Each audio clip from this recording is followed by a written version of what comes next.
पंकज भाई थोड़ा उधर हो तो।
एक बार सूचना है साथियों, सब लोग एक बार बैठ जाएं।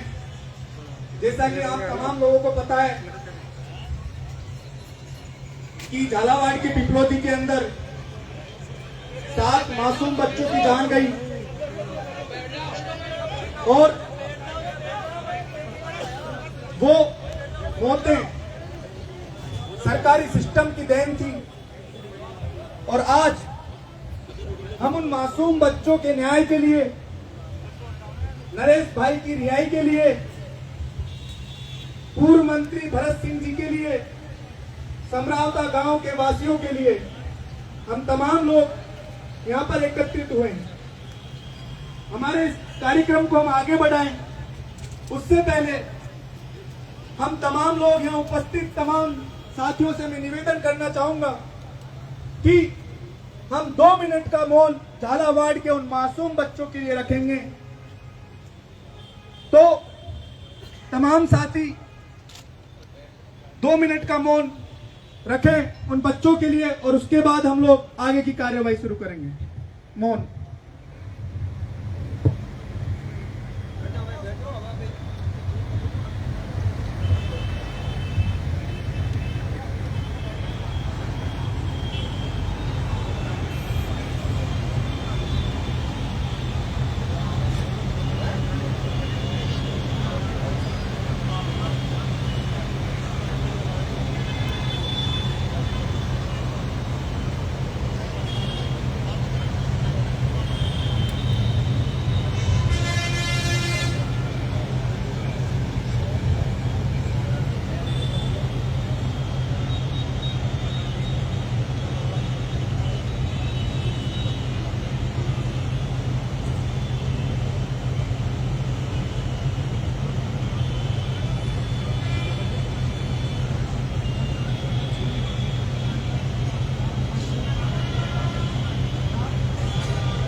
विश्राम।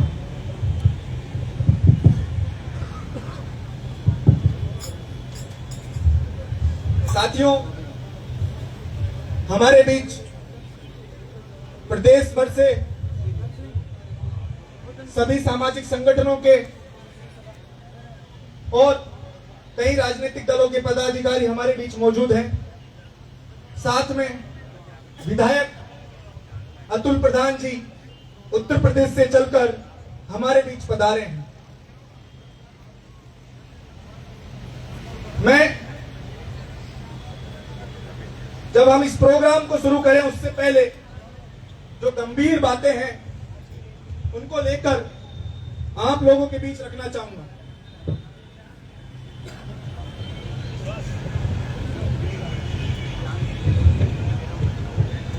आप तमाम साथियों को पता है झालावाड़ के अंदर क्या हुआ।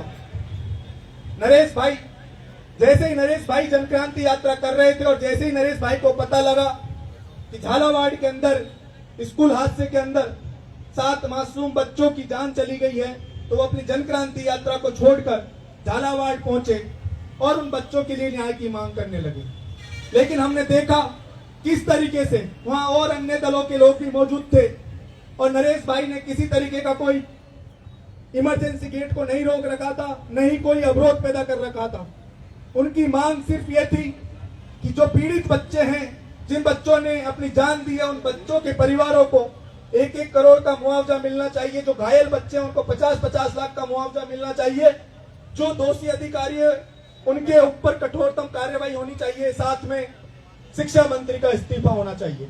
वो अपनी जायज मांगों को लेकर वहां धरना कर रहे थे, मौजूद थे वहां पर।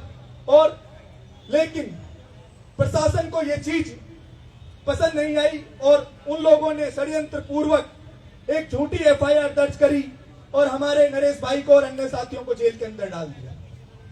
साथियों, षड्यंत्र केवल इतना ही नहीं है, षड्यंत्र इससे भी बड़ा है। जो हम लोग 25 फरवरी का एक आंदोलन करने वाले थे और सरकार ने हमें खुद बुलाकर समझौता हमसे कहा था कि हम तुमसे समझौता करना चाहते हैं, आपकी तमाम मांगों को हम मानना चाहते हैं, आप अपनी मांग बताइए। उन मांगों के तहत हमने कहा था कि समरावता गांव की जनता को न्याय मिलना चाहिए। साथ में हमने कहा था कि जो फर्जी मुकदमे हैं 166 और 167 वो दोनों एफआईआर वापिस होनी चाहिए। इस पे मुख्यमंत्री जी ने सहमति दी थी। लेकिन झालावाड़ हादसे के बाद जिस तरीके से नरेश भाई को अंदर डाला गया, सरकार की मंशा ये है कि हमारा भाई हमारे बीच नहीं आ पाएगा, ऐसा उन्होंने इरादा कर लिया है। उनका इरादा नरेश भाई को वर्षों तक जेल के अंदर रखने का है। अगर सरकार हमें कोऑपरेट कर रही होती, सरकार अपने मंसूबों पर मौजूद होती, तो वो लोग 11 अगस्त को एक जो कोर्ट के अंदर जो हमें 166 के मुकदमे में 66 जमानत मिली थी, उस जमानत को रद्द करवाने के लिए ये लोग कोर्ट नहीं जाते। ये टॉप कोर्ट गए और इन्होंने कहा कि नरेश मीणा की जमानत को रद्द किया जाए। अब आप समझ सकते हैं कि किस तरीके का षड्यंत्र हमारे लोगों के साथ रचा जा रहा है। तो इन्हीं तमाम बातों को रखकर हम लोगों ने ये ज्ञापन तैयार किया है और साथ में यहाँ पर जितने भी लोग आए हैं हम उन लोगों को सुनेंगे और अंत में नरेश भाई के पिताजी, नरेश भाई के बच्चे और हमारे तमाम साथी प्रेस वार्ता को संबोधित करेंगे। तो जो भी मीडिया के साथी हैं उनसे निवेदन है कि 5 बजे आप प्रेस वार्ता के अंदर हिस्सा लें।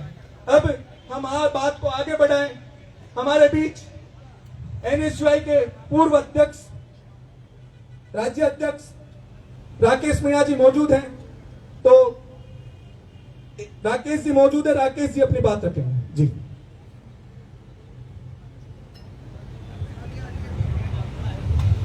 समय सीमा का ध्यान रखें जी। सम्मानित मंच पे बड़ी दूर से पधारे हुए हमारे भाई अतुल प्रधान जी, विधायक साहब, नरेश मीणा के पिताजी, उनके बच्चे भाई शीशराम जी, भाई मनोज मीणा जी, सभी साथी, क्योंकि अगर सबका नाम मैं लूंगा तो समय बहुत ज्यादा होगा और जैसे मंच से आदेश हुआ है कि बहुत संक्षिप्त रूप से अपनी बात रखनी है।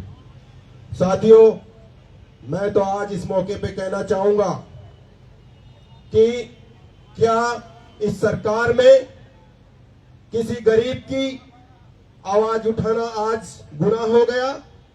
अरे शासन तुम्हारा, तंत्र तुम्हारा, सरकार तुम्हारी। आखिर मैं इस सरकार से पूछना चाहता हूं कि क्या गलती की थी नरेश मीणा ने झालावाड़ में जाकर, जो बच्चों पे छत गिरी थी, आखिर उनके मुआवजे के लिए उन्होंने मांग की थी। अगर इस सरकार में किसी गरीब असहाय की मांगों को उठाना अन्याय है तो हम चाहते हैं कि ये अन्याय हम हर बार करेंगे। साथियों, मैं कहना चाहता हूं नरेश मीणा जी इस मामले में अकेले नहीं है। आज पूरे देश से, प्रदेश से, राज्य से, जिले से, गांव से, ढाणी से, हर उस एक व्यक्ति के मन में ये पीड़ा है कि नरेश मीणा जी के साथ गलत हुआ है।